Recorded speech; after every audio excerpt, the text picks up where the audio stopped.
Bonjour Cédric, alors on se fait un peu de soucis, ça fait quelques jours que tu arrives en Russie et on voit pas cette fameuse banderole de Sarreguemines, qu'est-ce qui se passe?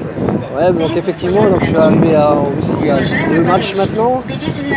Et bon, j'ai compris pourquoi hier, lors de France-Danemark au Luzhniki, donc on voulait mettre ma banderole juste avant le match. Il y a des stewards qui sont venus m'expliquer que finalement il fallait que cette banderole soit accréditée par lui et la FIFA et qu'il fallait que je fasse un dossier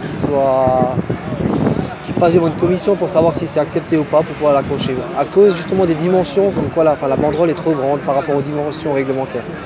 Et donc là, je suis dans l'attente d'avoir la réponse, en espérant avoir une réponse avant France-Argentine à Kazan dans 3 jours. Ça, c'est une première, j'imagine, pour toi d'avoir à faire cette démarche. Ouais. D'habitude, on va dans le stade, on l'accroche, on a le droit, on n'a pas le droit, voilà. Mais c'est vraiment la première fois qu'on me dit qu'il faut vraiment que je dois passer dans une sorte de petite commission, de remplir un dossier en avance.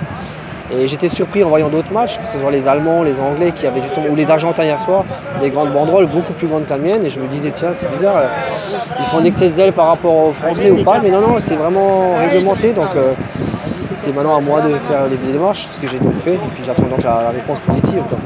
Bon, c'est ta marque de fabrique aussi. On imagine qu'il y a du monde qui attend d'avoir cette banderole à Kazan. Ouais, c'est sûr que sur Sarreguemines, il y a beaucoup d'attentes, sur les amis, la famille ou les différents supporters français. Donc oui, c'est sûr, ça serait un peu dommage de faire une Coupe du Monde sans qu'on puisse l'avoir du côté de Sarreguemines.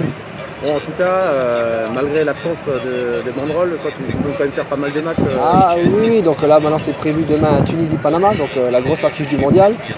Ensuite les Français tant qu'ils sont qualifiés, donc en espérant qu'ils aillent le plus loin possible. Mais c'est vrai que pour l'instant la Coupe du Monde se passe à merveille, tant au niveau ambiance, au niveau météo que de l'accueil des Russes. Par rapport à l'accueil il y a 2 ans, je les trouve beaucoup plus ouvert.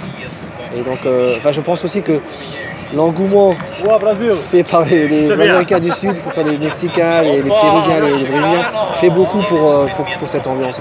Il manque plus que la banderole. Il manque plus que la banderole pour que la Coupe du Monde soit parfaite pour moi. Et puis bien sûr une victoire des Français le 15 juillet.